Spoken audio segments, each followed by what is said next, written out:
All right, guys, here I am. We are live. Hopefully you guys can hear me. Let me know how I sound, and we'll start talking about whatever we're going to talk about. So this is a Q&A discussion, so I want to hear how you guys are doing, and we're going to talk about a few things going on. Kind of like a calm before the storm kind of thing. There's going to be some stuff that's going to happen, and I'm really excited about it. So we're going to talk about that. We're going to talk about YouTube a little bit as well. My thoughts on it lately.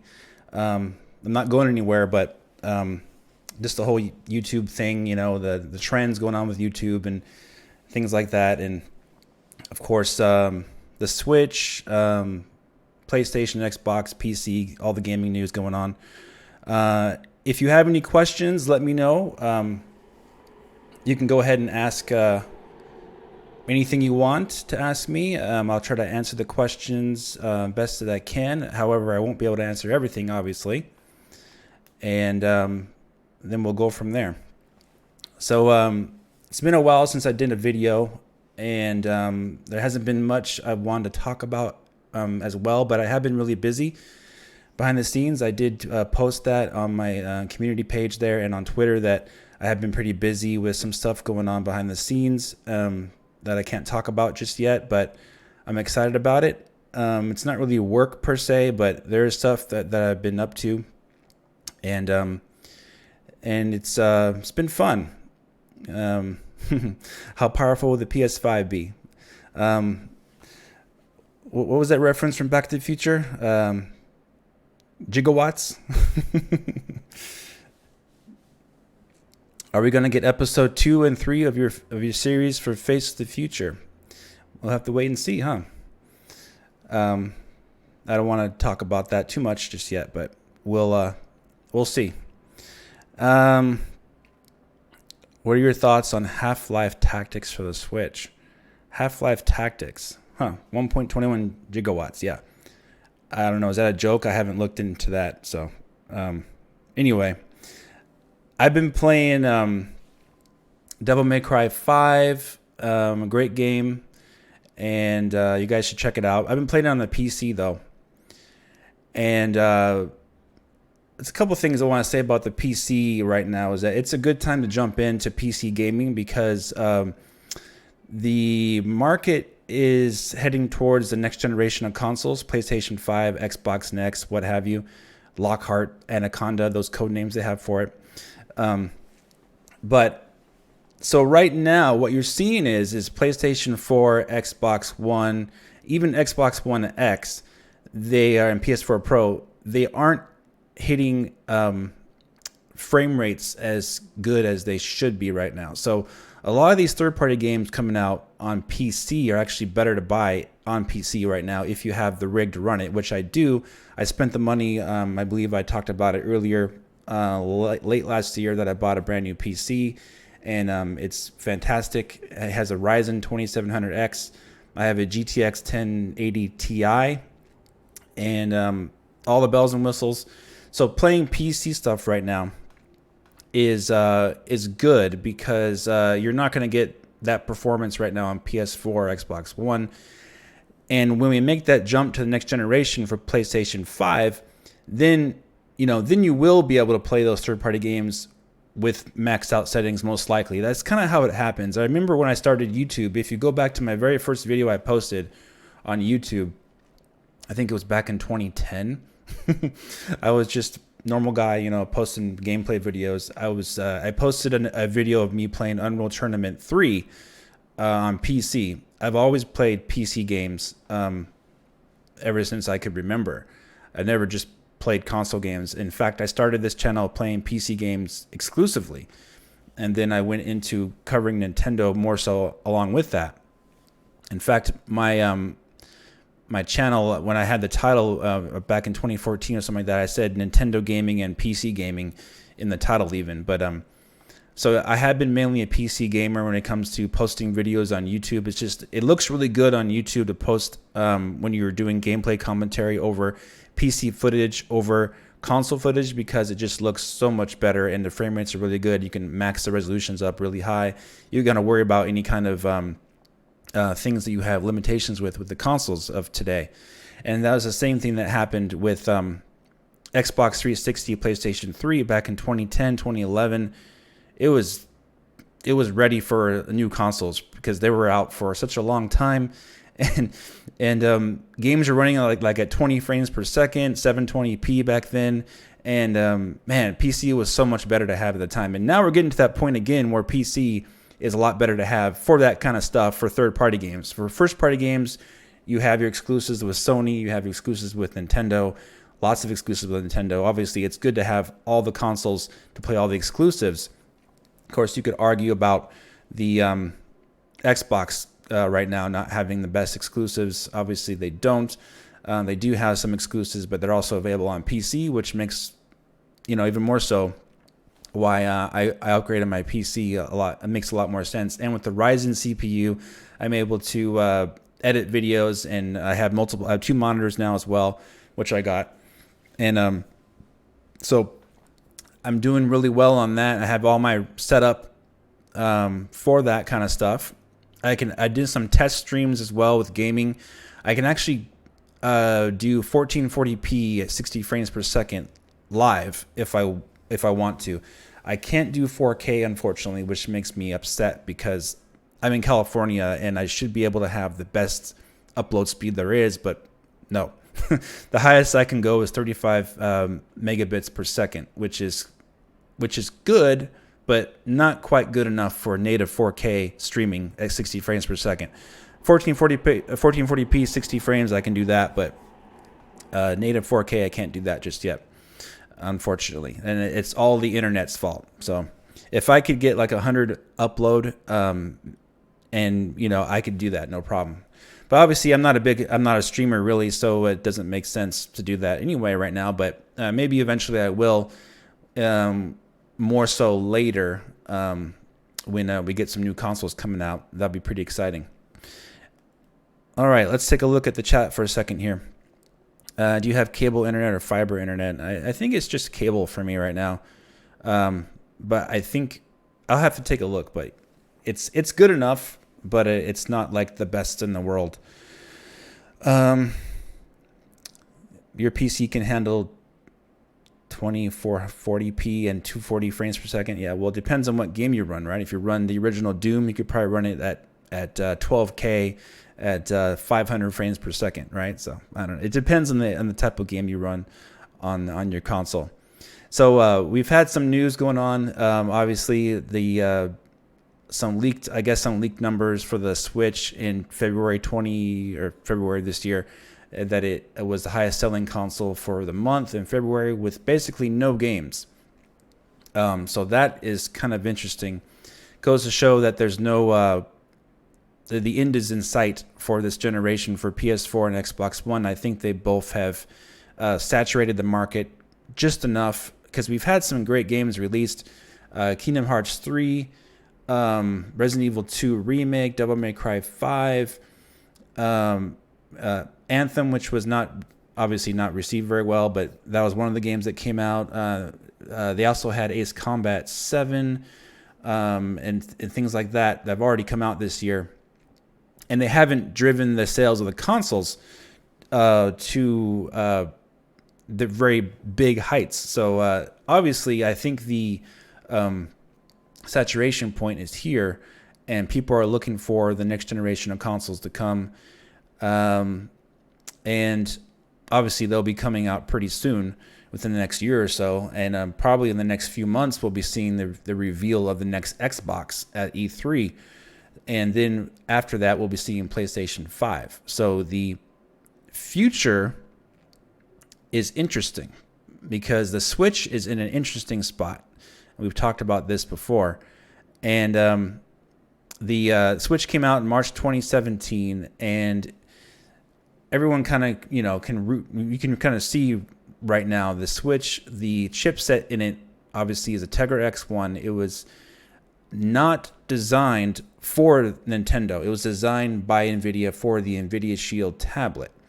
So you can kind of see here that, quite possibly Nintendo, this has been discussed by other YouTubers as well. They had to get something out there. They had to start selling a console. They had to start making money.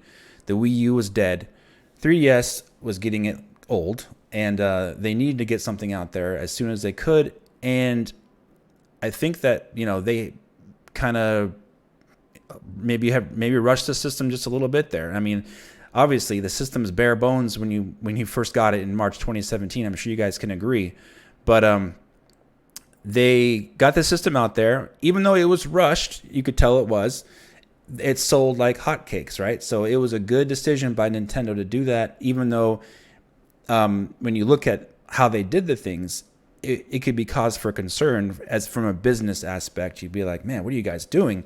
Releasing a system with no online service, with no system menu, with no friend, you can't contact your friends, which, you can't really do that still either. But like, what are you doing? You're no internet browser, no Netflix, no YouTube app, no nothing. But they released Zelda Breath of the Wild as a launch game on it. So that goes to show that the games do, in fact, sell the hardware, even if the hardware is suspect as far as, what it can do and everything. The fans, obviously, everyone assumed that things would continue to get better as they progressed with the Switch, which they have, slowly has gotten better. But there is still quite a bit of things that the Switch can't do that it should be able to do. And we've gone over that before, obviously. The native voice chat, talking to your friends, messages, party chat, the online itself is just not very good. In fact, there's a survey that Nintendo released that they're asking their fans to, you guys, to leave your thoughts on the online service. So go ahead and check the Twitter page there from Nintendo and fill out the survey, letting them know what you think about their online service. I'm sure you have a lot to say, right? Yeah, it's very interesting. So for the reason that they had to get that system out. Yes, Tetris 99 is awesome. I've played it. It's very addicting. If you haven't played that game, I suggest you go and download it right away. If you have a Nintendo Online, it's a very good game. Very, very, very good. Probably the best game that makes use of Nintendo Online. But anyway, for the reason that Nintendo released the Switch as fast as it did, even though it doesn't seem like it was that fast, because they announced the NX in, I believe, March of 2015 and released the Switch 2 years later. Even though that was the case, the actual chipset they used wasn't something that was designed custom made for Nintendo. So it looks like, this is rumor. We've heard about this from other people as well, that they are working on another system behind the scenes that will use the full potential of this idea with the Nintendo Switch in the Switch Pro, which will come out or be announced as soon as this year. And of course, the Switch Mini, which would be basically like a downgrade, probably. Well, not really a downgrade, a different type of Switch, a smaller Switch that has less features and more cost effective. And people have various opinions on this, saying like, that's all they'll do is a Switch Mini. But with all the R&D that Nintendo has done in the past, oh man, since 2013, 2012, since the Wii U, really. There's no way that the Switch as it is now is the only thing that they've been working on for the past 5 years. They have a lot of things going on behind the scenes, and they're ready, in my opinion. I think they're ready for what comes next. And for the reason that they had to release the Switch as quick as they did, as far as what they used in the processor for it, for that reason, I think it makes sense that they will also be upgrading the Switch that quick as well within 2 to 3 years of that, and have it overlap the current Nintendo Switch going into 2020, 2021, 2022. I don't think the current Nintendo Switch will be discontinued anytime soon. I think they'll keep it going until at least 2022 and have a premium Switch, more powerful Switch, and Switch Mini overlap the current Switch in that time period between 2019 and 2020, and develop the next installer base going forward into the PlayStation 5 generation. I think that makes perfect logical sense, and rumors have talked about that as well. And there is stuff that I brought up on this channel that points to them doing something like that, an upgraded console. They had a posting, I think, of 10 different intern positions for the time frame of May 2019 to August 2019 for very specific tasks like getting 3D spatial audio implemented, working with profiles for a console, and even testing a console that would be going on sale, things like that. They say directly in their job descriptions, basically, that they're releasing a new system. So, obviously you can believe what you want about that, but improvements to a system like that, spatial audio, for example, that's for a home console type of aspect. So I don't think that would be necessarily for a Switch Mini. I think that would be for an enhanced Nintendo Switch. And it makes total perfect sense that they would do that. I mean, this is Nintendo. They upgrade their consoles, especially their handheld devices. And when you look at the Nintendo Switch, there is quite a few things. Thanks. Love your channel too. There are quite a few things that the Switch can improve upon physically with the console itself, right? So you got the bendable plastic design that has been cracking for people. I've gotten various different DMs from my followers saying that their Switches have actually cracked, and the back plating of it has actually come off and chipped due to most likely overheating. So there's physical things they actually need to improve upon with the design itself of the console, right? I think everyone can agree about that. Bent switches, right, or warped with heat. That obviously happens due to insulation and the heat not escaping from the system correctly, causing the plastic or metal, whatever it is, to melt, actually, or not melt, to change the size, expand and contract, expand and contract, expand and contract. Heat, cold, heat, cold. It's the oldest, story in the book. When something gets hot, it expands. When something gets cold, it shrinks. So I think that's what's happening with the Switch in a design aspect. I think the screen is okay for what it is. Obviously, they can always improve the screen to make it 1080p, but I think the screen is fine. Wow, your Switch came bent, huh? Okay, I'm sorry about that, man. And what else? What else can they improve with the system itself? Physically, the Joy-Cons could be better. Obviously, for me, they're not as comfortable as they could be with my hand. When I play, I get pain sometimes in this area here in my hand. I don't know if that happens to you guys when you hold the Joy-Con. It doesn't rest on the Joy-Con the way it should be. It feels like I always have to use my hand to hold it, and I would like for it to rest on it a little better. And I do actually get pain holding the Joy-Con in my right hand, which isn't good. So I tend to just use the Pro Controller only, which is unfortunate. I would like to use the Joy-Con more. And And yeah, there's also issue with the controllers themselves disconnecting and having that drift issue with the analog stick. I believe Nintendo Life has a post on how to fix that. You should go check it out. Yes, I see that. Also, the battery needs to be better. Also, the dock obviously needs to be redesigned completely so it doesn't scratch your system. I don't care what anyone says. Day one, when I got the Switch, day one when I put it in to dock it to test that theory, if it scratched the system, day one I pulled it out and it was smudged already. You could see the little marks on the two corners on the bottom. I was like, are you kidding me?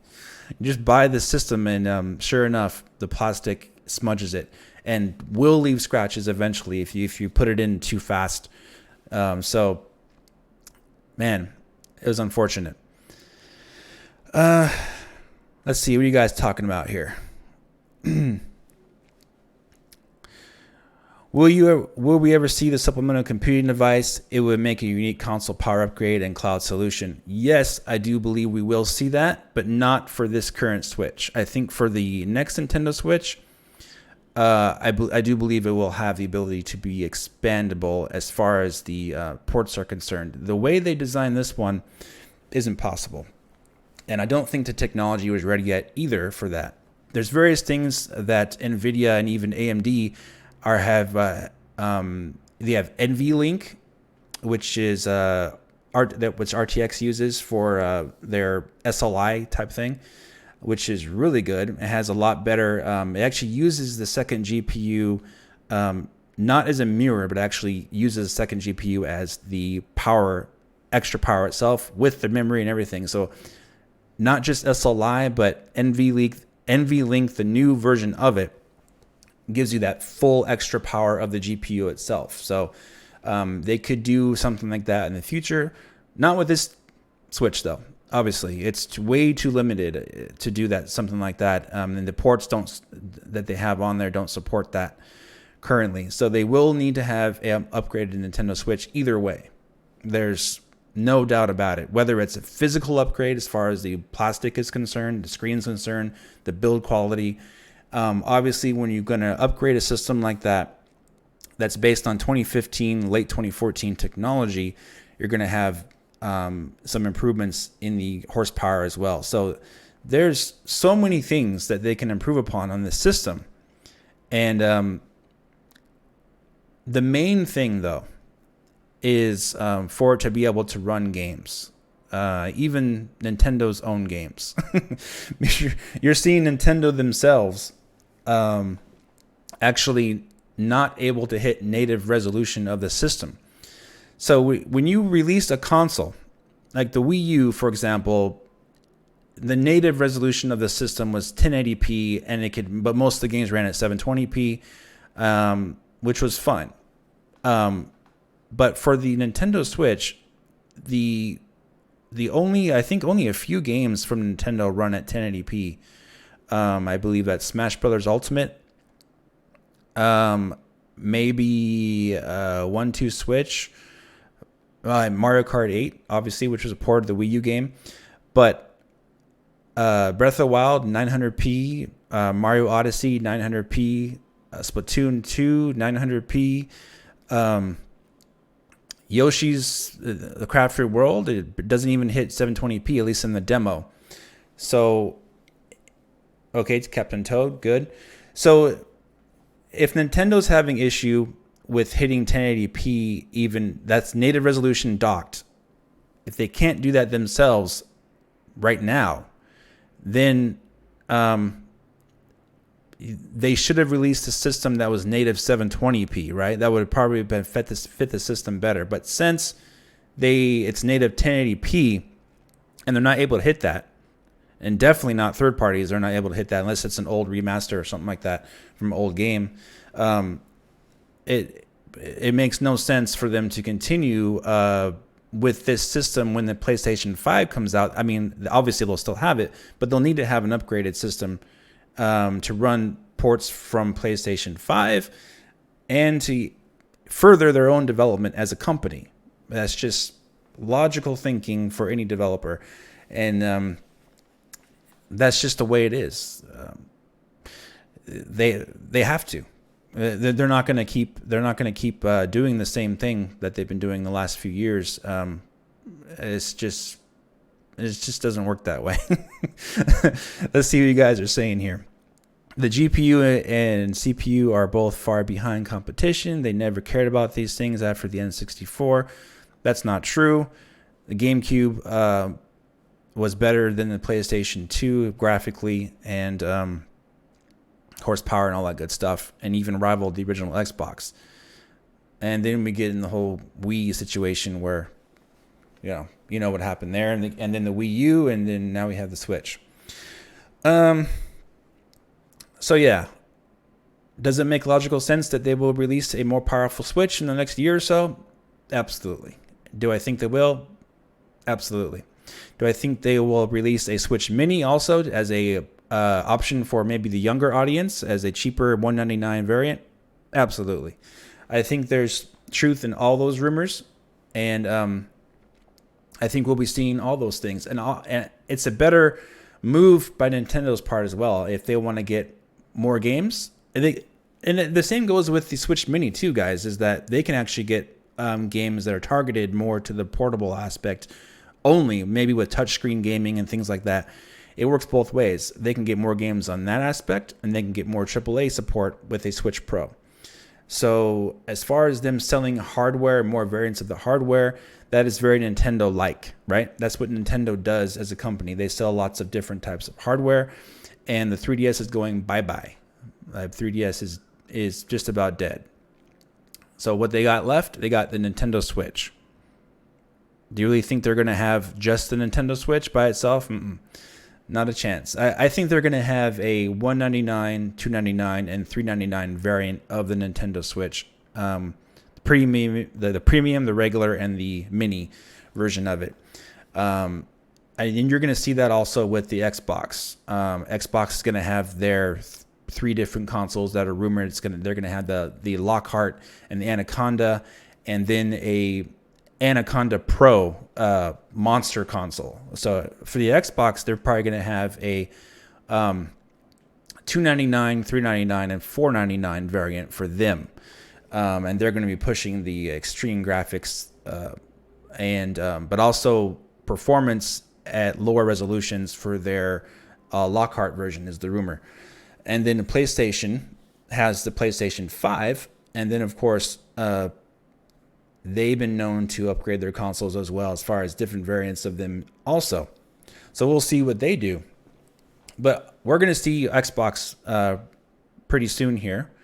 And obviously there's something else going on here that I'm not going to talk about, but there's some other surprises going on too. And then we have Google that's going to do their thing, and who knows about them. Rumor is they have a console that is as powerful as an Xbox One X and a streaming service to go along with it. So we'll see what they do next week. It looks like they're going to reveal that console. However, I'm not interested in something like that because there is already an Xbox One X out there. Also, streaming as a whole, not interested in it at all. There's been a lot of talks of streaming and how it's the future and all that kind of stuff.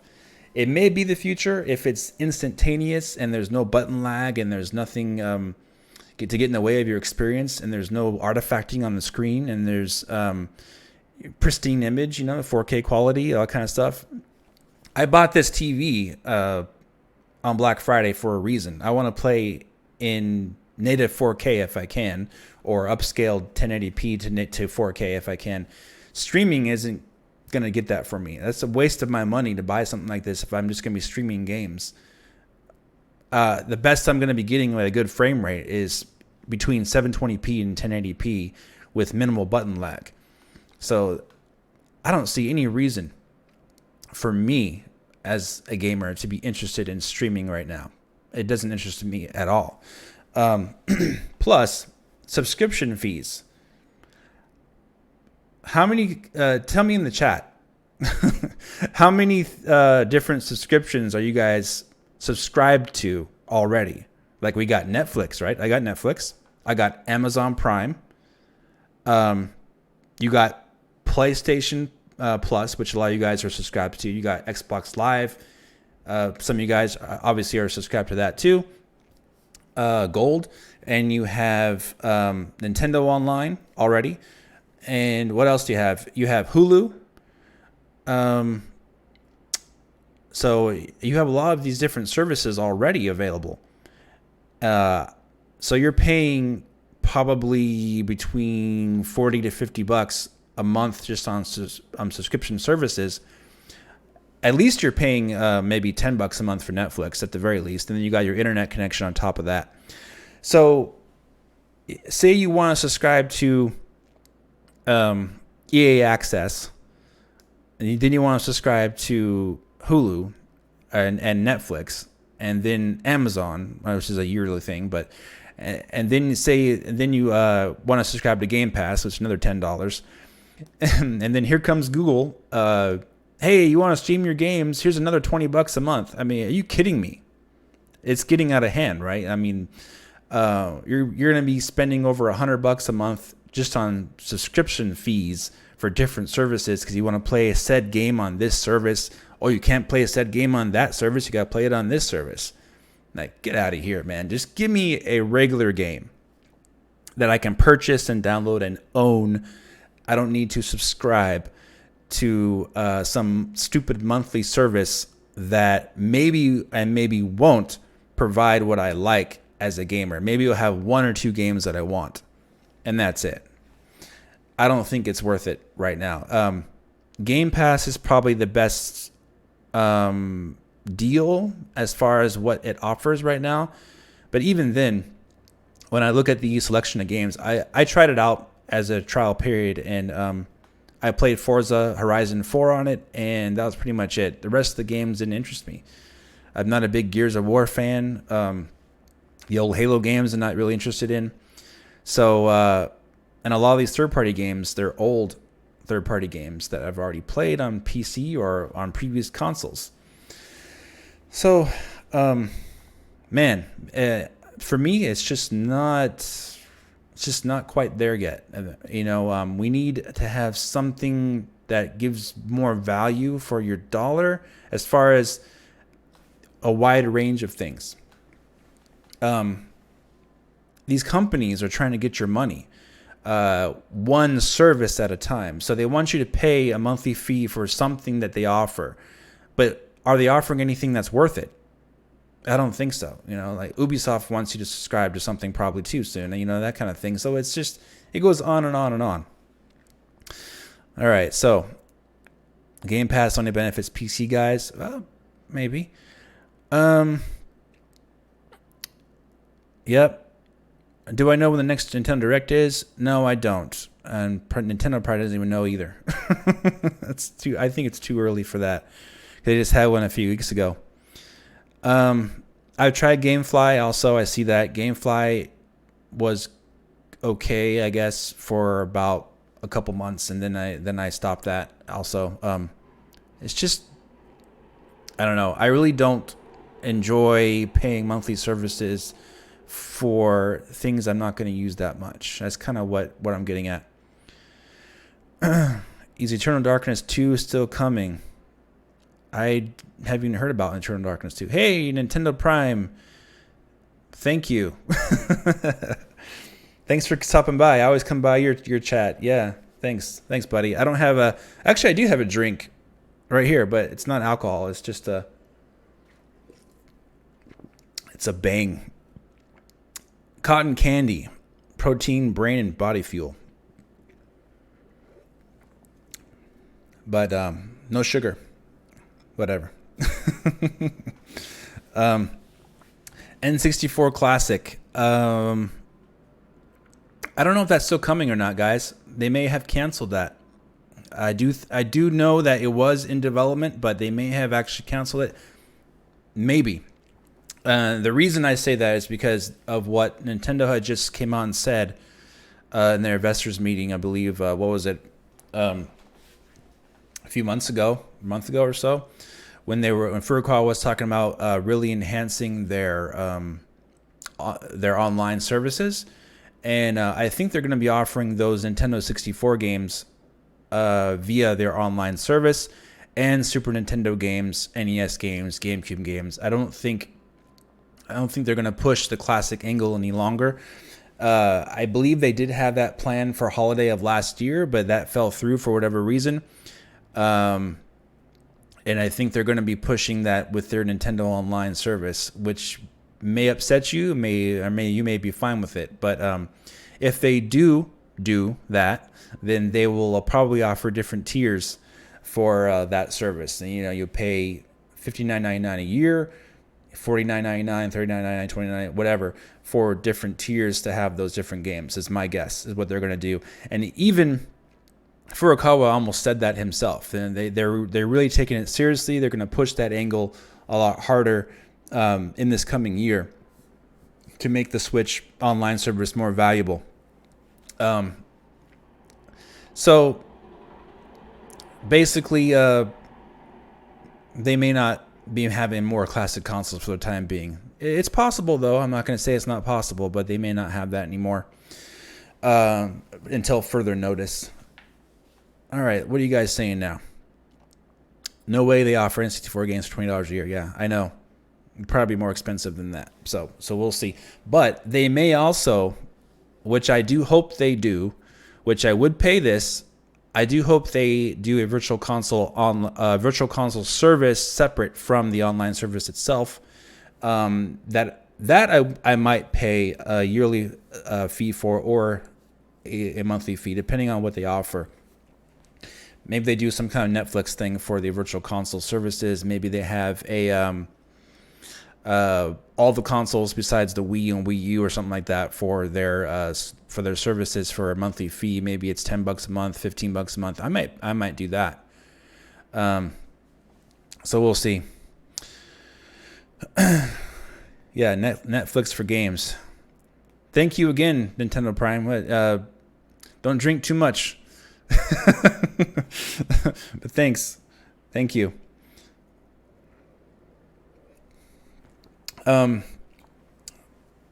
Pilotwings 64. Yeah, I like to see that game come back. That was really fun. Retro Studios. I know you don't drink.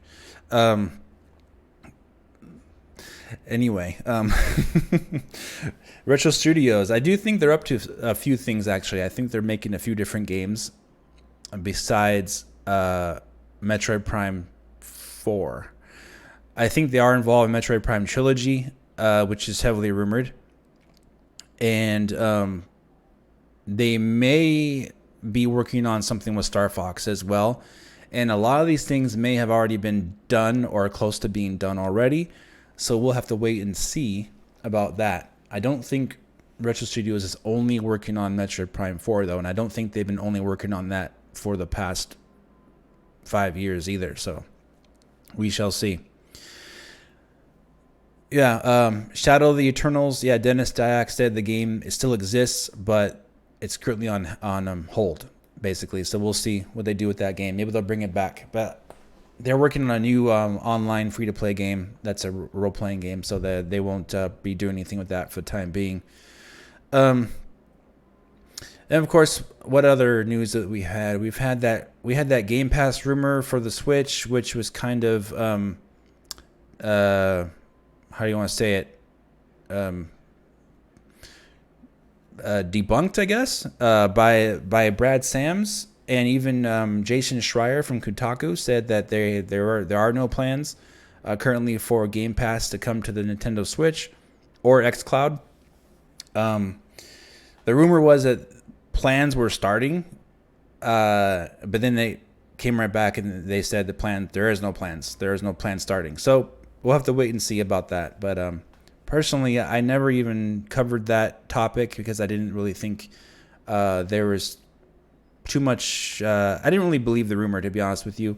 And I didn't really think it was worth talking about on the channel or really talking about on Twitter either. So we'll have to see. Scalebound for the Switch, too. That seems unlikely also, unfortunately. I would like to see that game, but it kind of seems unlikely at this point. Let's see what other questions here. Let me scroll up a little bit, see if I missed anything. Yep. I missed my purple gaming lunchbox, Dr. Freeman. Yeah. I had the black one. I didn't go for the purple one. Okay. You guys got any other questions? Anyway, like I said, I've been pretty busy behind the scenes. I do enjoy posting videos on YouTube. YouTube culture I'm not a fan of YouTube culture, to be honest with you guys. It's just, that's why when you see a lot of things that happen in the industry, you can always count on videos to go up by everybody, right? So I'm not the kind of guy to do that, though. I don't enjoy covering everything that everyone else covers. I like doing my own thing on my channel. So if I'm not excited about the information, or if I'm just copying other people, I don't tend to do videos like that. So, for example, Nintendo will announce a Nintendo Direct, right? Oh my gosh, I got to make a video saying that there's a Nintendo Direct coming. Why would I need to do that? I mean, I think I've done that in the past, but I've fallen away from being interested in doing that kind of stuff. Also, prediction videos, I've fallen away from being interested in doing those too. It's just so, unless the topic really interests me a lot, like obviously I enjoy doing rumors, because I do hear about a lot of things behind the scenes, and I do enjoy covering things that, that could happen. That's always excited me on this channel. But as far as the day before the Nintendo Direct comes out and you have a prediction video about that, it just doesn't interest me. It seems like a waste of time, because as soon as the Nintendo Direct comes out the next day, that video just made is completely worthless. I like to have videos that kind of, at least have a breadth of viewership for a few days. You put effort into your content, you might as well make it last, or make it worth your while to keep on your channel more than a few days. Nintendo is coming out with a Nintendo Direct tomorrow, and I predict they're going to show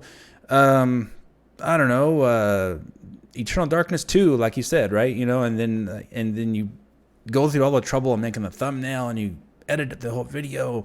Then the next day the direct drops, and it was nothing like you predicted. And then what? It's just, it feels like a waste of time. That's just my opinion. Switch Mini coming around summer or autumn this year? I think summer. I think summer is probably when. Honestly, I think that they may, in fact, announce the Switch Pro and Switch Mini simultaneously. Nintendo, I believe, has done that in the past with the 3DS. I think. I could be wrong, but I think they have announced multiple variants of the 3DS simultaneously in different presentations in the past. Hey, you can get the new small 2DS, and you can get the new 2DS XL, that kind of thing. They may in fact do something like that with the Nintendo Switch, announcing multiple different variants of it. Obviously, there's something else that I'm not discussing that could lay up a big part with this kind of thing. So we'll have to wait and see about that later. But it's pretty exciting stuff that's going on. Hey, Valerie. All right.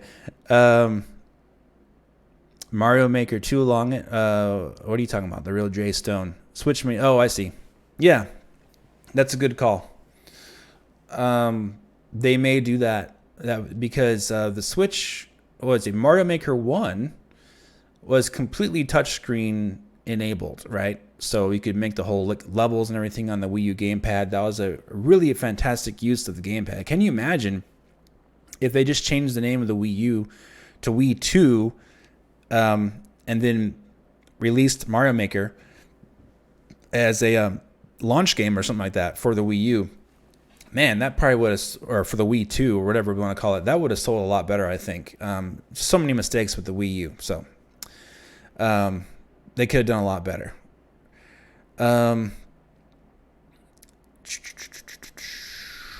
All right, so since you believe that the Switch Mini will come, how do you envision it? Like dock or not no dock? Not no dock. I don't think it'll be. Here's what I think. I think the Switch Mini will not be compatible with the dock. Any dock. I don't think it'll have Joy-Cons either. And the reason why I say that is because of SKUs. So Nintendo wants to sell hardware SKUs. So if they release a Nintendo Switch Mini at $199 and a Switch and have the regular Switch at $299 and then a Switch Pro at $399, they're going to want to have exclusive, well, I don't say exclusive, but specific things that are targeted right at that console itself. So for the Switch Mini, I think it'll be portable only, and I don't think it'll be able to connect with a dock. Man, I think they're going to target it directly towards that younger demographic who wants to play outside, throw their Switch around, and get it dirty and everything like that, and have it more durable, plastic and things like that. And I don't think it's going to have detachable Joy-Cons either. I think it'll only be called the Switch in name. So Switch Mini, Switch whatever, Switch Go. I'm gonna go play my Switch at home, the Switch Home version, and then I'm gonna go Switch outside, whatever. But I don't think they're gonna call it. I don't think the name's gonna change. I just think it's not gonna have the same characteristics because they want to sell that specifically to that market. So if you make that Switch Mini compatible with a dock, they want to sell that dock though with the Switch regular version. So their SKUs, this is like basically what businesses do. They want to make SKUs specifically targeted at certain markets so they can sell as many SKUs as they can for each different type that they have. So I don't think the Switch Mini will be dock compatible, but that's just my opinion. Of course, they could make it be compatible.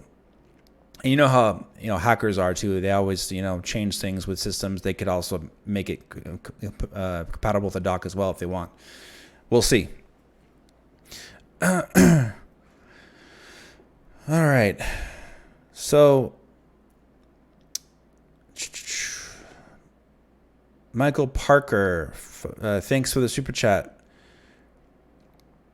What's up, Dave? Long time. Not sure if you mentioned it already, but any info on the SCD? Thanks. I talked about it earlier. I said I don't think the SCD is coming for this current variant of the Switch, but I do think a supplemental computing device could be easily possible for the next variant of the Switch. But I think it'll be more on the lines of a expandable GPU, not necessarily that computing patent necessarily, because that was extremely complicated with networking and everything like that I went over back in 2015. But an expandable GPU, I do think they will do something like that to prolong the life of the next Switch even more so, without them having to continually to release hardware all the time. Having an expandable GPU slot or connection for it with the new technology they have. I talked about it earlier with NVLink. NVIDIA has NVLink. AMD has Infinity Fabric. Obviously, so the technology's out there. Intel has something too. The technology is out there for them to use expandable graphics in the future if they would like. GTA 5 for Switch. That's anyone's guess. It's really late, but hey, we've seen like 10-year-old ports come to the Switch, so I wouldn't put it past them. And we had that rumor that Sony was going to buy out Take-Two. But that wasn't actually the rumor, guys. So just to make sure you guys are aware of it, that wasn't the rumor. The rumor is that they were in talks. That was just the rumor. So the rumor is they were in talks about possibly buying Take-Two. And the talk was that the stock shareholding of Take-Two will go up to $130 a share. And then the rumor spread like wildfire, and everyone invested in Take-Two, and it went up by 5% in the stock market. And then, of course, I forgot the guy's name, but one of these reporters said that Sony told him that they aren't buying Take-Two, which even if they were, I don't think they would tell him anyway. And they also wouldn't tell the guy what their private discussions were with companies behind closed doors either. So take that for what you will. You know, are they buying Take-Two? Obviously, they're not buying them right now. They could be in talks, and that's it.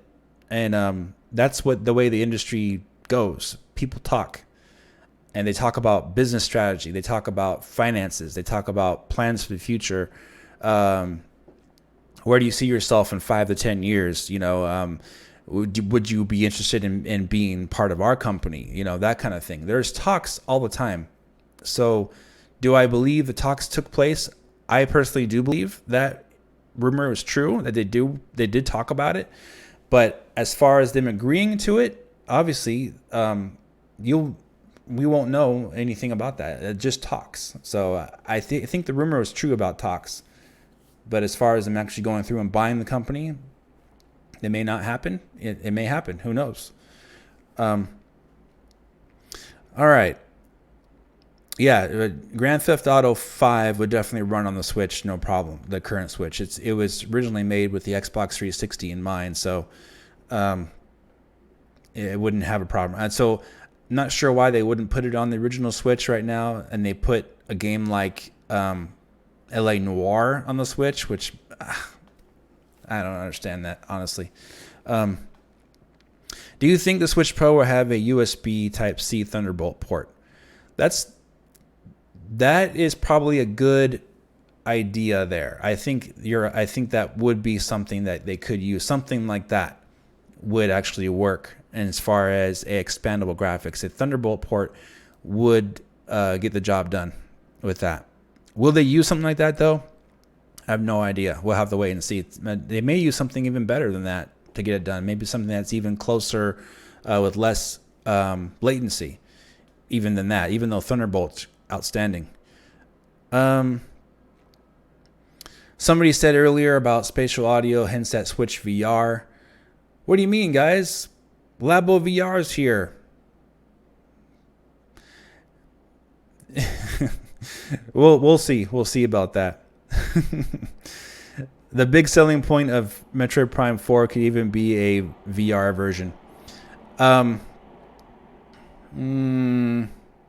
don't know about that. VR isn't mainstream enough right now anyway. So I don't personally see that happening. And also VR is heavy on graphics processing power needed. So they would have to actually scale down a game like Metroid Prime 4 that is, as we know, always pushes the limits of whatever console it's been on, the GameCube and the Wii.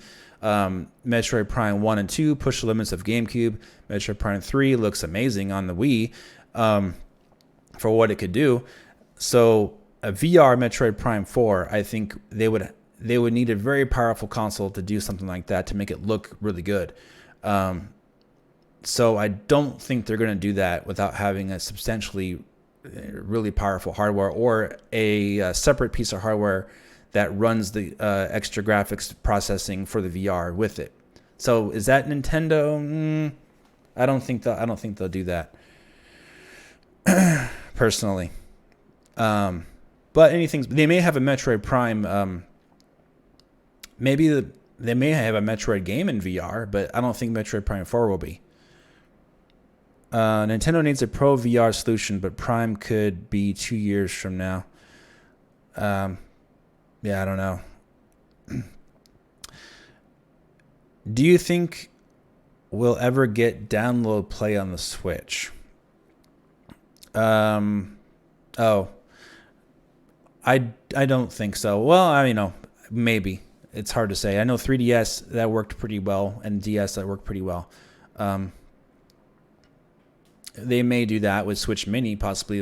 They may update the system to do that in that way, but I really can't say for sure at this point, since we haven't seen anything like that. Nintendo hasn't even updated the Switch to talk to your friends via messaging yet. So download play, that would seem like a big monumental change.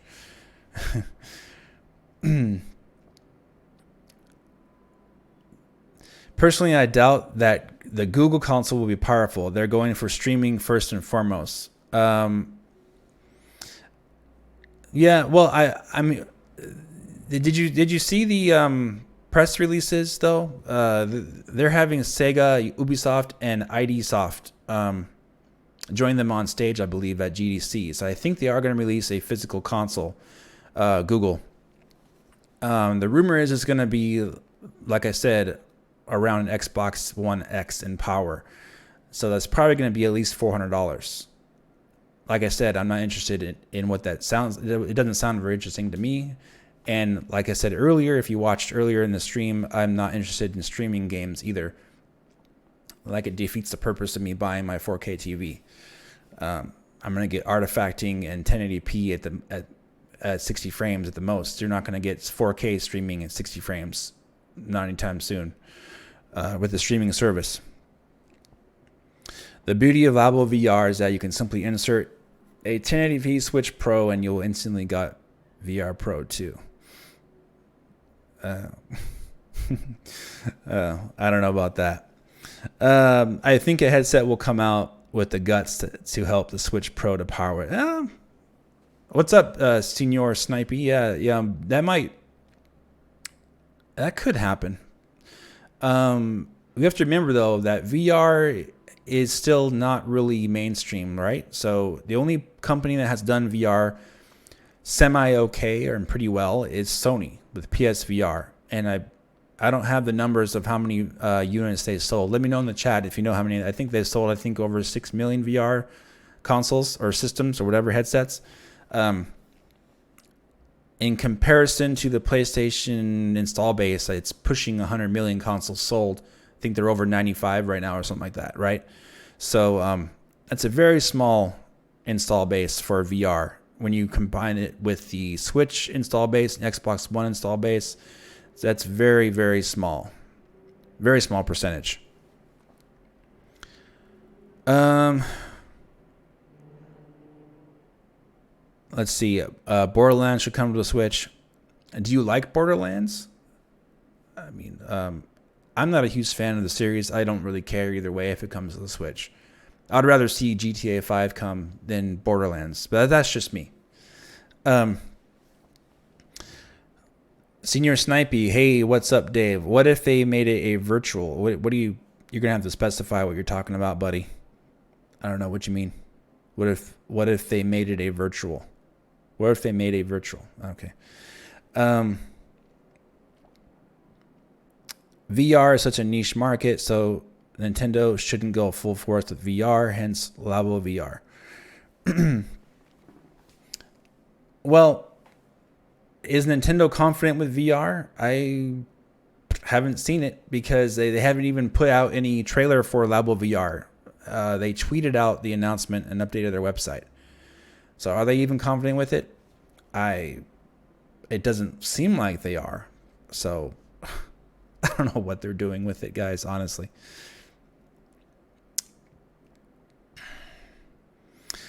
I have not tried Trials on the Switch. No, I haven't. But it looks kind of fun. You can actually, I believe you can use GameCube controllers with that game, though, if you have the adapter. I do believe I saw someone using GameCube controllers for the analog trigger, so you might want to try that out.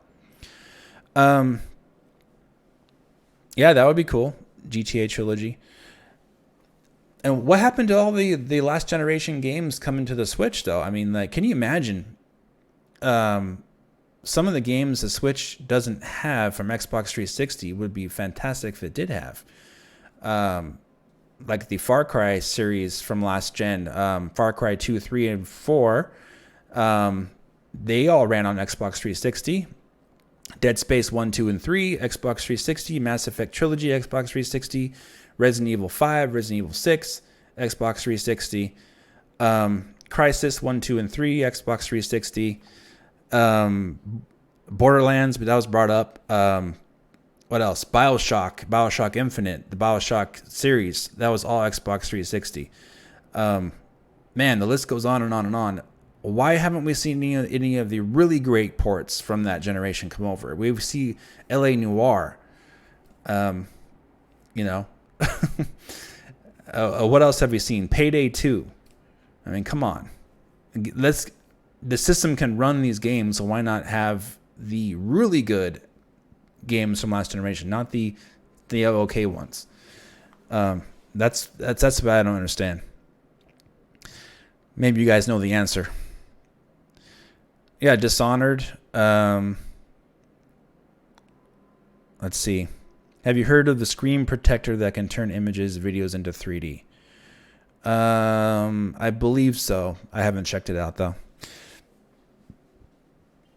I don't know if Nintendo, I think, is pushing as far as the actual screen is concerned. They're kind of going away from that 3D stuff, as you could see with the 2DS XL and all that kind of stuff. So maybe they're not going to push that too much. VR, though, it's a different story, because VR is kind of like a more of a spatial, you're in the world yourself kind of thing. Yeah, Dan White, go check out the GameCube controller thing. You can hack your Switch. You can hack it. You can do anything with it. Any apps you want to see on Switch that isn't Netflix? Nathan H. I want to see a regular internet browser. I want to see all the regular apps. The regular apps that we use on a daily basis, just all those. Why not? Maybe there's some kind of memory overhead limitation on the current Switch. Again, it's just a very limited system. So either way, we're going to get a new enhanced Nintendo Switch in one way or another. So there's going to be an updated Switch coming that could have all those things. Do you think with a bigger screen that 3D would be amazing on the Switch? Probably. Yeah, maybe. You mean like a huge 3DS, basically? That could be cool. As long as it doesn't sacrifice processing power, but, hey, whatever. We'll have to wait and see. What is your favorite genre of games? RPG, first-person shooter. Thanks for the question. My favorite genre of games, I do believe, are third-person action games. I believe that's my favorite right now, at least. I don't know. But I do really like RPGs and JRPGs, and I do like first-person shooters. But not necessarily first-person shooters that have been coming out lately, more the old school type, like Doom. Doom 2016 is a fantastic game. Wolfenstein 2, New Colossus. Those games are really good. Like the old school type of stuff for first person shooters. The newer stuff is just like Battle Royale, I'm not a big fan of either. Anything trendy, I'm usually not too much of a fan of, unless it's really doing something that's genre defying and changing things. These incremental upgrades to Battle Royale, Fortnite, to Apex Legends, and Apex Legends is probably the best Battle Royale game right now there is, but do I like it? I don't really like it that much. So yeah. Last gen racing games too. There's a lot of great ones that could come on to Switch also. Geist on GameCube, that was a cool game. I love Time Splitters, love Fear, love Half-Life. Yes, I would love those games to come back. In fact, I believe THQ Nordic is bringing Time Splitters 2 back, or Time Splitters back in general. I did a video on that, I believe, last year. Burnout, love Burnout. Love that game. F-Zero, love that game. Tekken, obviously. Did you guys know? This is a funny fact. Did you guys know the Nintendo 3DS in its first year it launched with Street Fighter 4 3D edition, Dead or Alive 3D, and it had Tekken 3D edition in, I believe, 2012 in its first year. All three of those franchises, as far as newer, like Street Fighter 4 is not on the Switch. Dead or Alive, the series is not on the Switch. Tekken's not on the Switch, but it was on the 3DS. I mean, explain to me what's going on with that. I mean, those Street Fighter 4 should have been a no-brainer to put on the Switch. An easy port. Where's that game? It's just really weird. Some of these ports are just really odd choices, in my opinion. They could really choose a lot better games from last generation.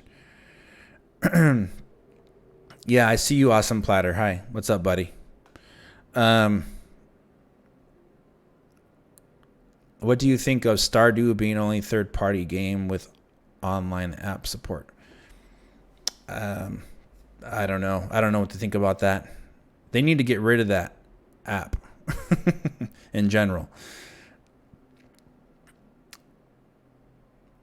Let's see. In your opinion, what is the future of Nintendo, and what do you think are the main problems with them today? All right. So here's the thing that fanboys.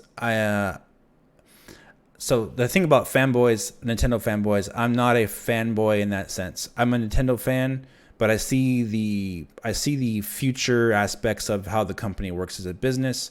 So obviously, right now, any fan who sees the here and now is gonna say that, oh my gosh, Nintendo has no problem at all.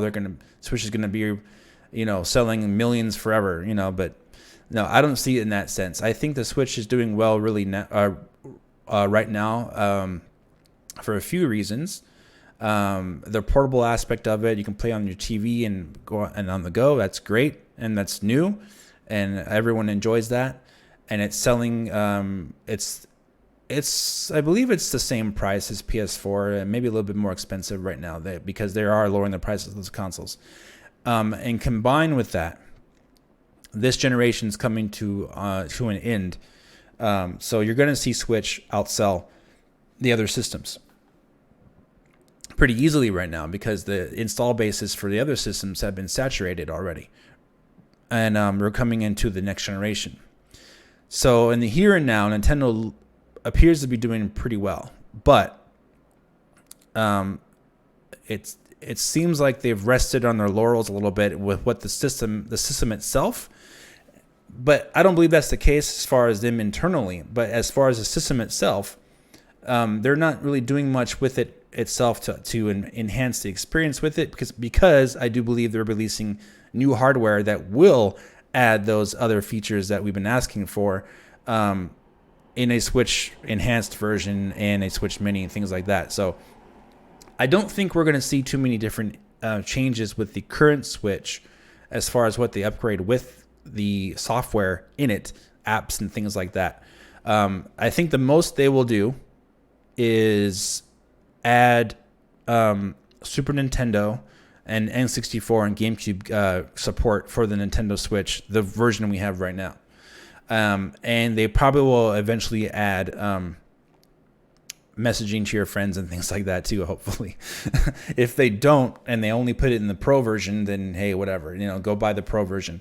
But I don't think the current Switch is going to be upgraded too much more as far as what it can do from an app standpoint. The hardware obviously isn't going to do anything more. Nintendo has reached the limit. You got Yoshi not even hitting 720p, as I talked about before. So I think, I like Super Switch is good. I love the Super Nintendo, so I like Super. In terms of the here and now, when you look at them, that's how Nintendo fans are.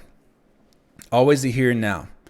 So when you see the news, it's always about the here and now. It's never about the future with Nintendo fans. So it's like, oh my gosh, it's doing so well right now. Yeah. But then all of a sudden, when there's one piece of bad news that comes out, it's helter skelter, right? You got to keep an even keel in your minds, guys. Like, you got to have expectations for the future. You got to try to look ahead and see where Nintendo's going. So if there is a problem that comes up, you're going to be prepared for it, because a lot of fans simply just aren't prepared for all these weird things that happen. Like, all of a sudden, when something bad happens, or something happens with another company, and oh my gosh, Nintendo's screwed now. You know, that kind of, I see it happen all the time. But if you actually can take a step back and see for yourself what Nintendo needs to do as a company to keep improving and to have a longer future as far as the Switch brand is concerned, the only way they can do that is by releasing improved hardware. That is the only way they can do that, because that will give them the support they need going into the future. And the problem that fans have with that idea is because they don't, maybe some of them just bought the Switch right now and they don't want to see that be replaced so soon. And it won't be replaced though, because they're going to keep selling that console.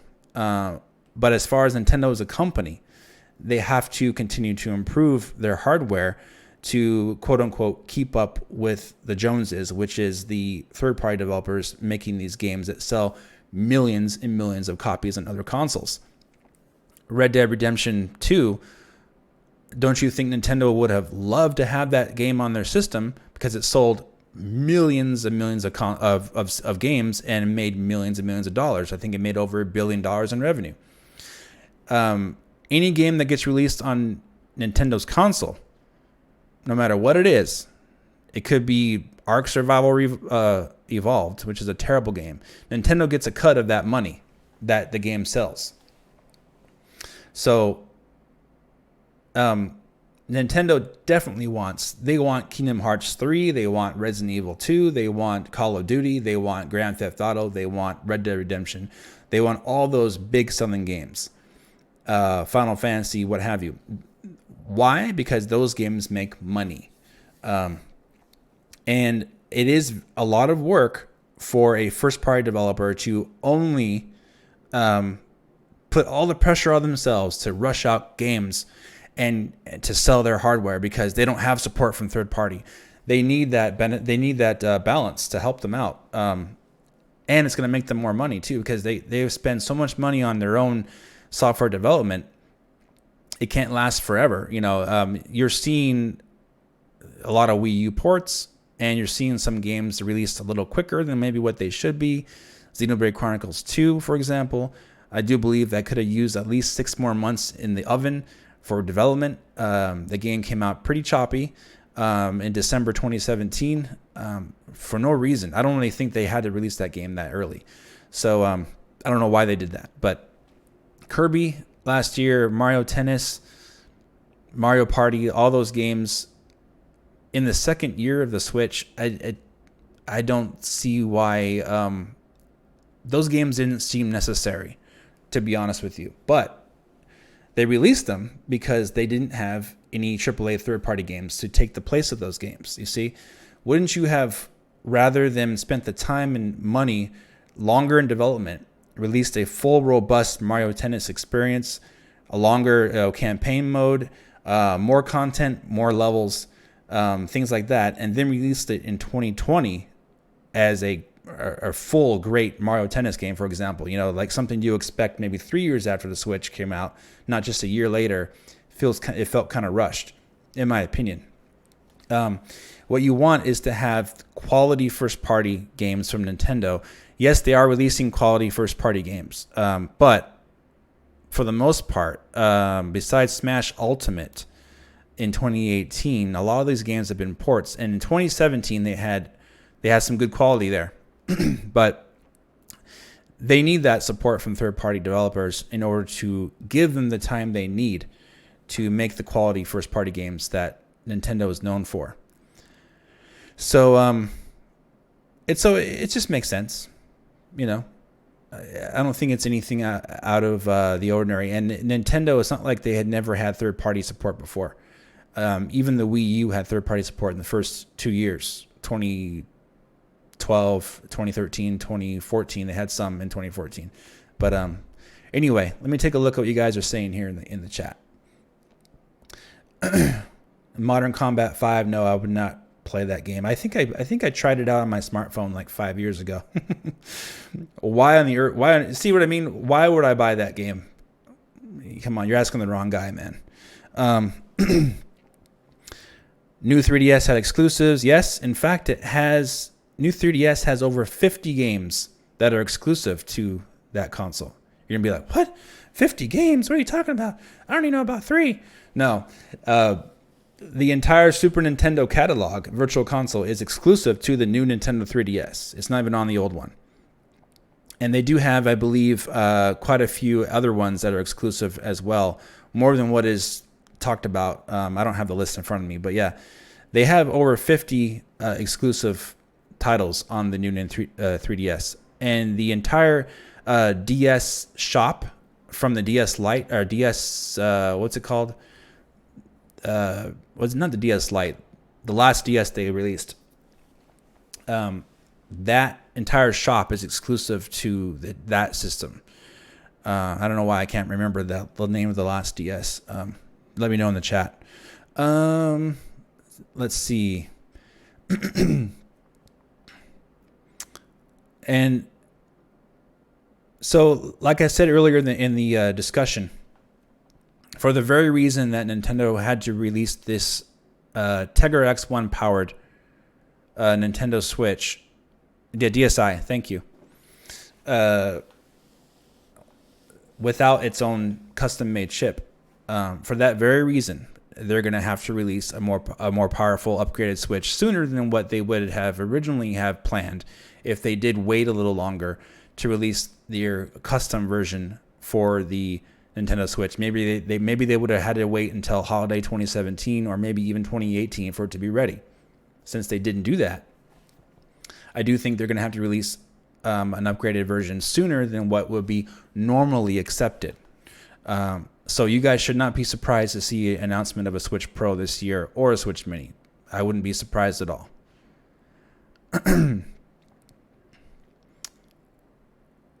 Thank you for the compliments. Let's see here.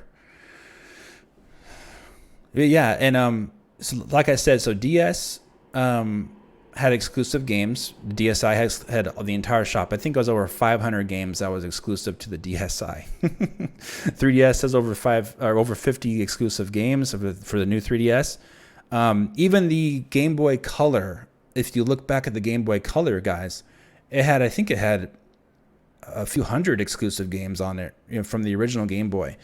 So Nintendo is not Sony. Nintendo is not Microsoft. Nintendo is Nintendo. As much as fans want to believe that they really care about you, they care more about money than anything else. And every company cares about money. Hey, Suzanne, thanks. Thanks for coming by. They care about money more than anything else. So if they know that they're going to get third-party AAA games with a more powerful Switch, they will definitely release that because that's going to make them money in the long run. If they need to have exclusive games on that new, more powerful Switch, they'll do that because they've done that in the past. It's nothing new to them. Sony recognized that the PlayStation 4 Pro was not really a necessary upgrade. It was something like a way to sell more consoles for 4K televisions, people who wanted that upgrade, extra power. For the Switch Pro, it would be more of a necessary upgrade than Sony did for the PlayStation 4 Pro, because Switch Pro would enable Nintendo to get more games from third party, whereas PlayStation 4 Pro wasn't about that. It was superficial for the upgrade of the power for television sets for better frame rates, but it didn't guarantee them getting more third-party support. They already had it all with PlayStation 4. Same thing with Xbox One X. Same principle. So for the for Nintendo, as you've seen with Furukawa, he's made some changes already with Nintendo. The whole online stuff with YouTube, copyright claims, getting rid of their own partnership for YouTube.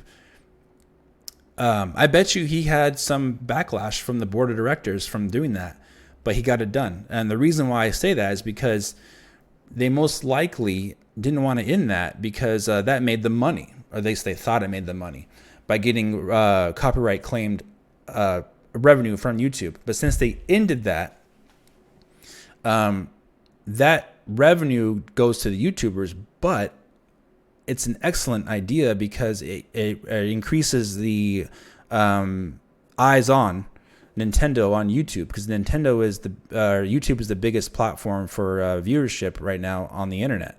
So everyone watches YouTube.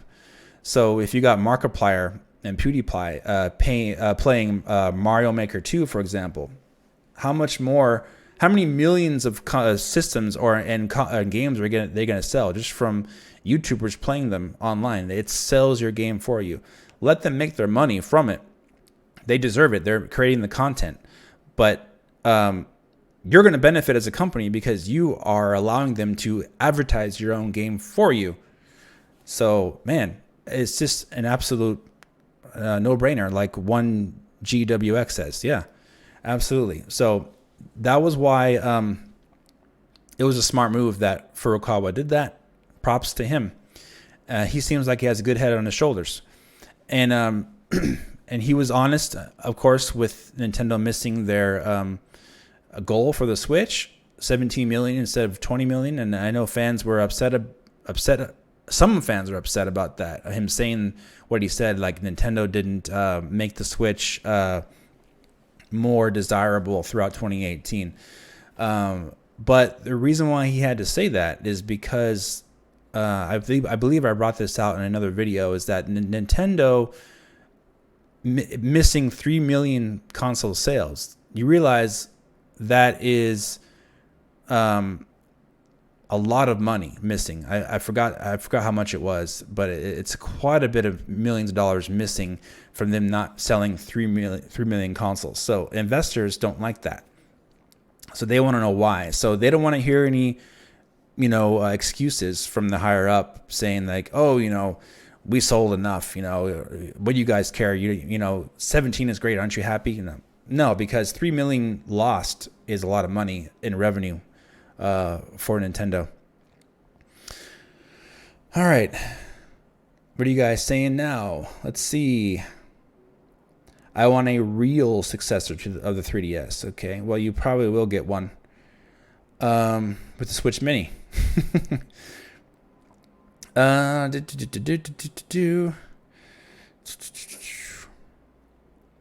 Yeah, but anyway, that's the thing with system upgrades. It's Sony didn't have to do that with the PlayStation 4, but they did it, and it made them more money. I believe the PlayStation 4 Pro, last I was reported, I think every 1 in 5 PlayStation 4s that are sold is a PlayStation 4 Pro.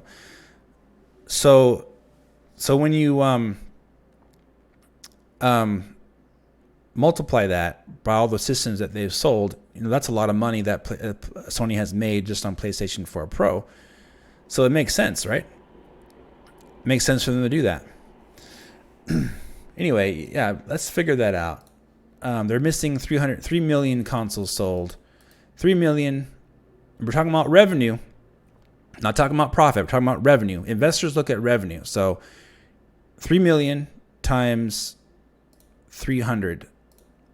So that'd be $900 million. Yeah, so almost $1 billion in revenue. Not talking about profit, but when you sell revenue, you're bringing in money into the ecosystem. So $300 per Switch, 3 million, that's $900 million in revenue. So that's why investors were not happy. Case closed. Yoshi, yes. I know you're excited for Yoshi. Um, so, yeah, Nintendo fans need to learn to wallet vote. They don't do that. They buy Pokemon Let's Go in droves, then wonder why Pokemon Sword and Shield looks like Let's Go 2. I think Pokemon Shield and Sword is just too early. I think they showed it too early, honestly. I don't know why they showed it that early. The game looked like it was barely even started development. So there's probably some really early build of the game, but there was nothing there. You had the characters running around, in an empty world, and that was basically it. So I'm not sure what the thought process was there, but it was not very impressive. I mean, the world looks nice, but there's just nothing there. So I don't know why they did that.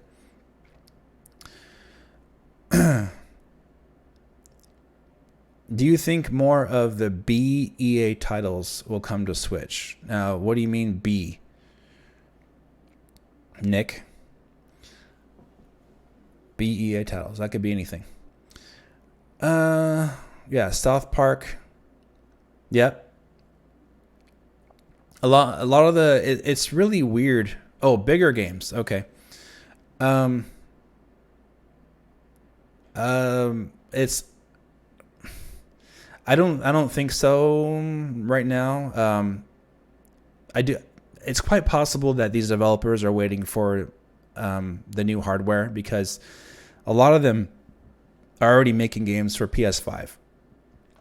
So for them to put resources into development for the Switch right now doesn't really make sense if they're already making games for PlayStation 5, since Switch came in 2017. So I do believe they're releasing a Switch Pro.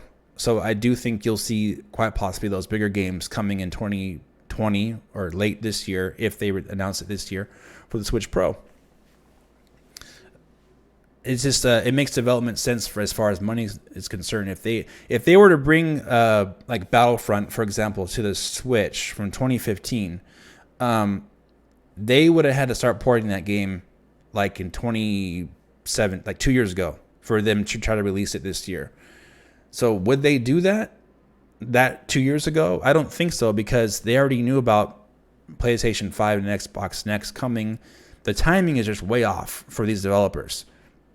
So I think they may, in fact, just skip this variant of the Switch and go ahead and release it on the next one.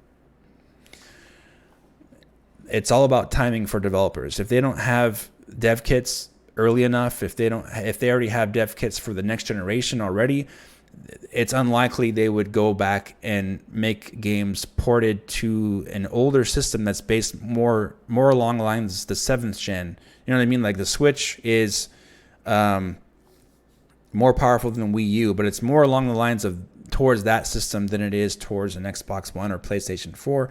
Developers are already going up to the PlayStation 5.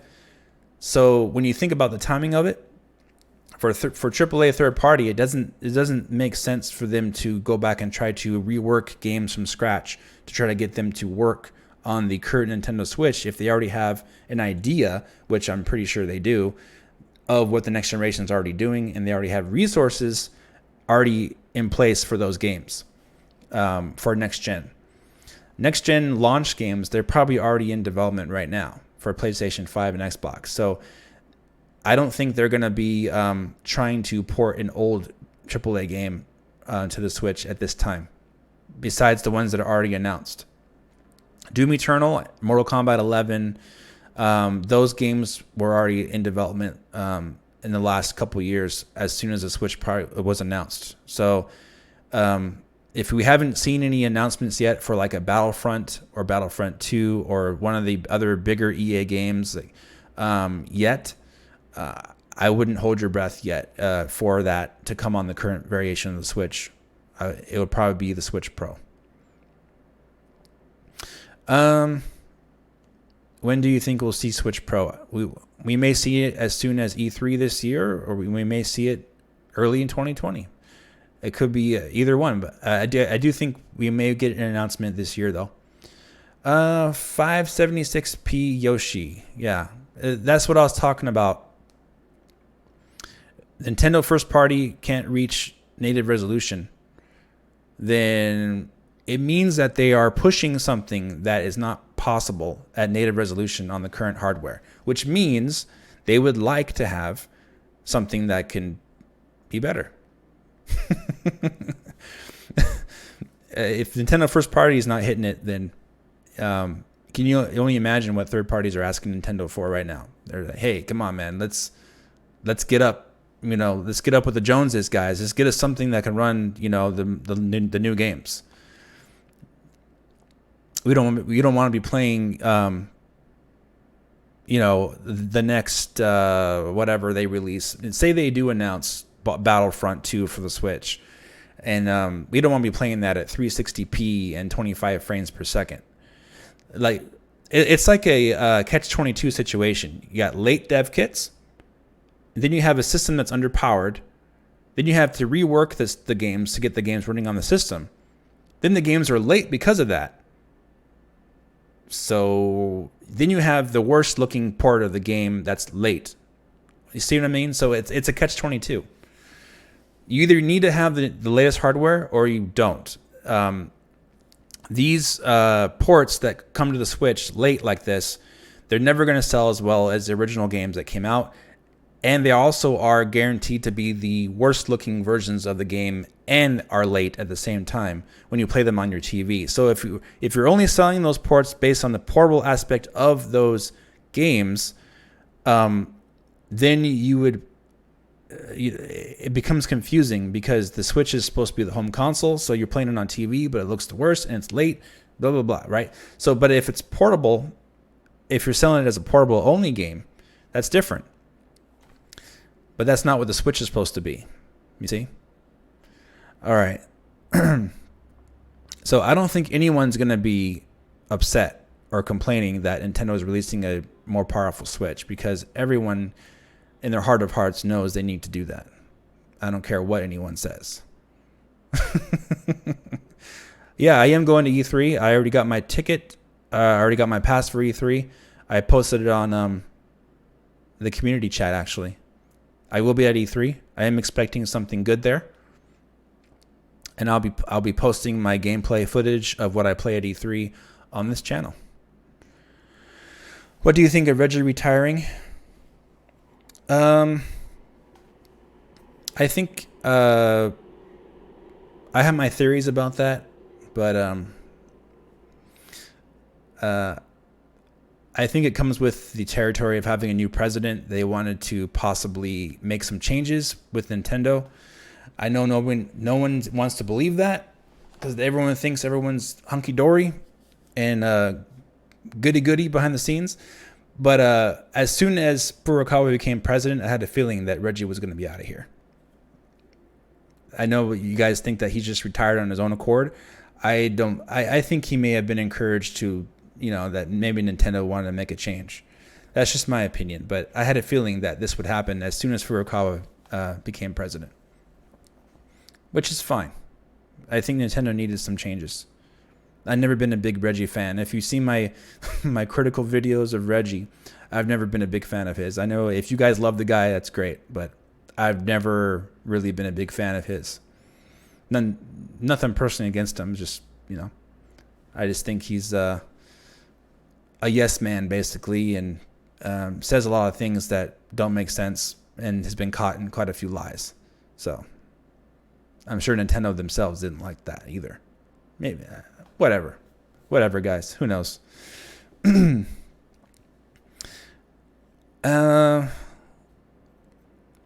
Yeah, and definitely, it just when you think about it's diminishing returns for the Nintendo Switch right now for the games. So you can't continue to have a console like that continues to having to release games that are continuing to lower the resolutions just to get the games to run on them.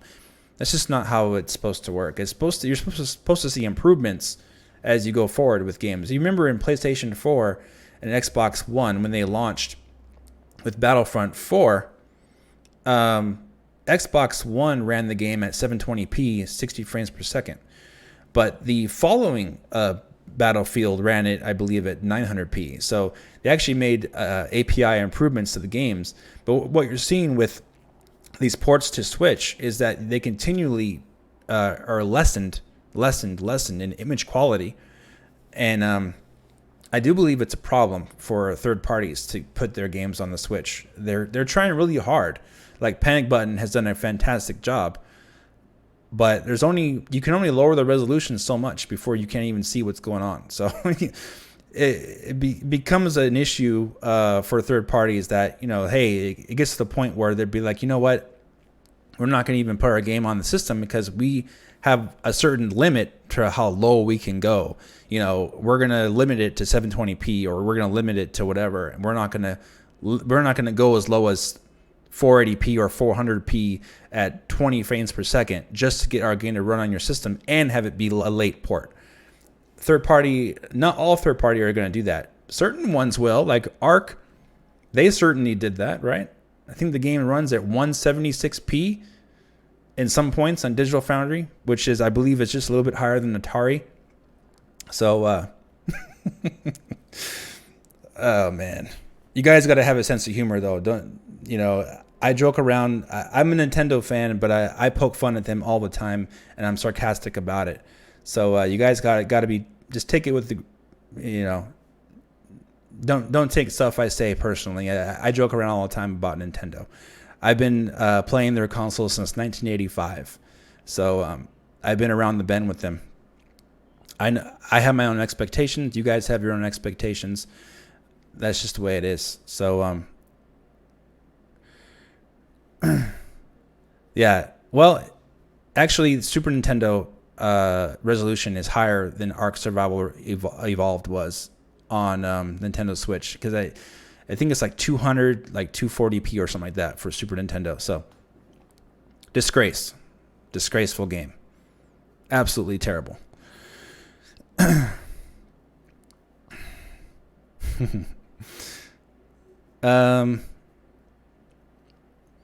So that's the thing. Any third-party game can run on the Switch. You see what I mean? If you make it look like garbage. So, yeah. Do third parties want to do that, though? No, because it's embarrassing to release your game like that. And even though some have done that, they get called out pretty hard on it. You got WWE 2018, and you have Ark Survival Evolved, and you have some of these other games, some of these smartphone games that they put on the Switch. A lot of the eShop is just terrible. So Yoshi looks good. Suzanne, Yoshi does look good. But you see what Nintendo's pushing to get it to look that good. You see? So Nintendo themselves is trying pretty hard on their own system. So yeah, I'm just saying, you're going to see a new Switch sooner than later. Sooner rather than later. Let's see. Yeah, I think Doug Bowser is a good. He's fine. I don't see anything wrong with having him as president either. Let's see. What else did we cover?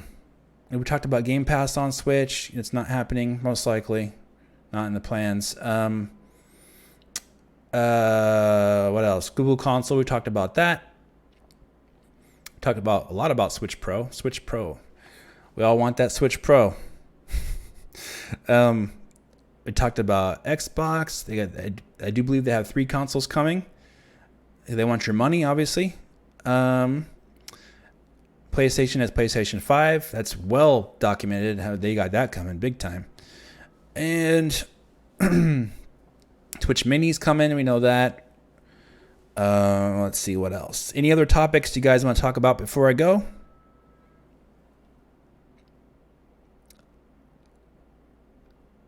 But I did want to talk to you guys because it's been a while, and I want to kind of get you prepared, kind of like a calm before the storm. There is going to be some big stuff on the way happening that you will find out about soon that I've been involved with, and I'm excited about it. But I'm not going to hint about what it is.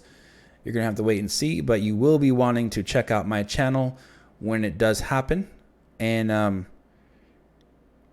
that's the thing about YouTube. That's why I like YouTube in that sense, is that I get to create what I want to create, and I get to it's my job to make you watch my videos. It's not your job to watch my videos.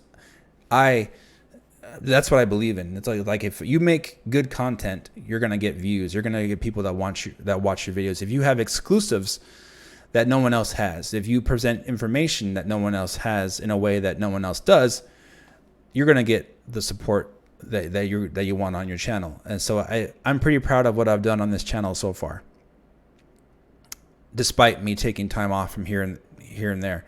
I don't do this for a living. I don't believe personally that I may not ever do this for a living, but I really don't buy into the algorithm stuff. I tried my best to fight against it, and I do whatever I want to do on YouTube because I do whatever is interesting to me, and I try to do it the best that I can. So I want to watch it. So if I'm happy with the video, that's what you're seeing on screen. So that's what I want to accomplish.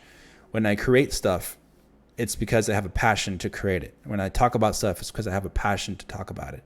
Not because I have to.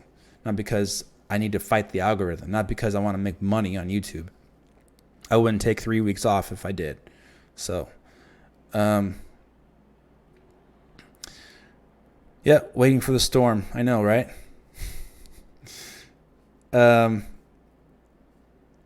But yeah, I just can't stand it. I hate it. In fact, that's something I really hate, is just being fake about stuff.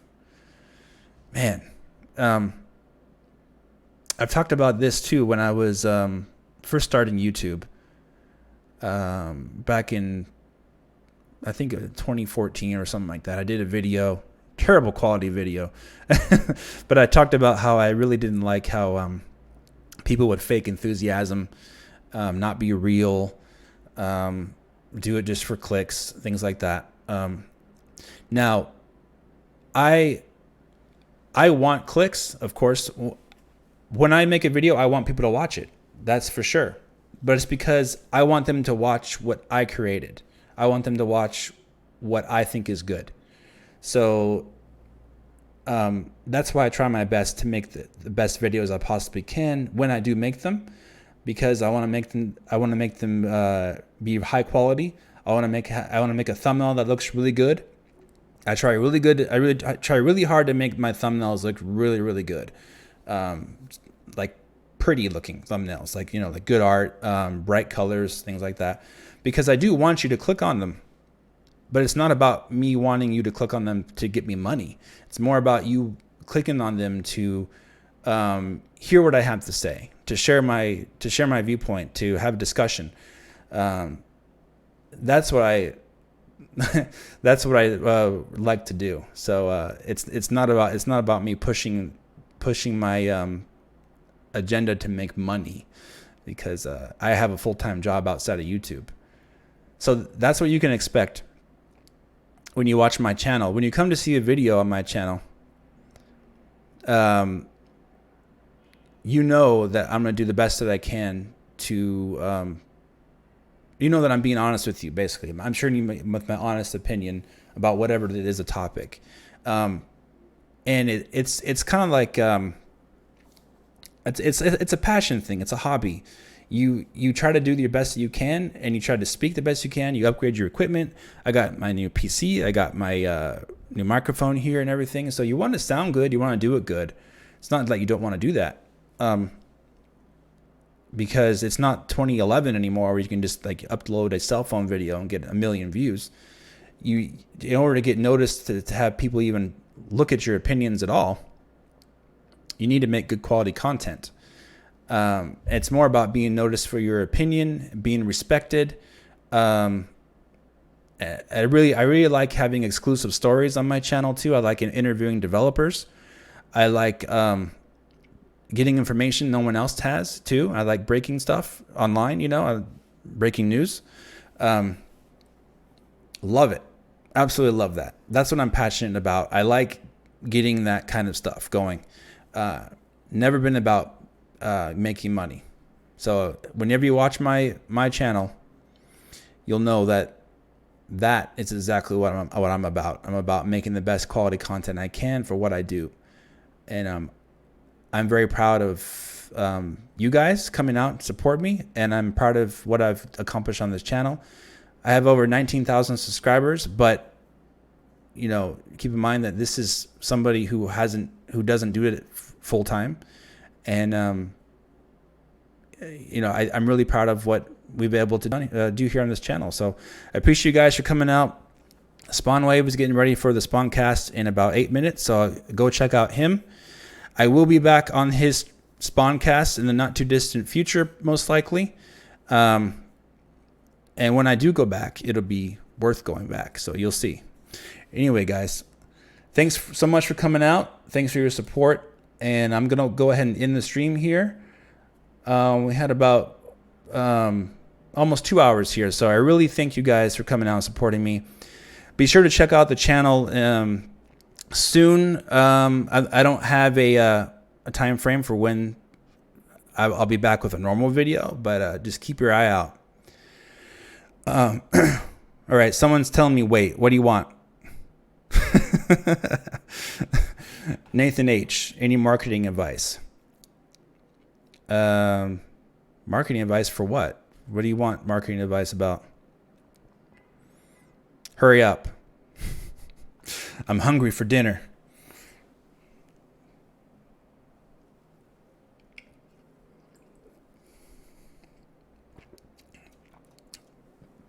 What's your marketing advice? Question. About what? YouTube? Okay, are you indie, Nathan H?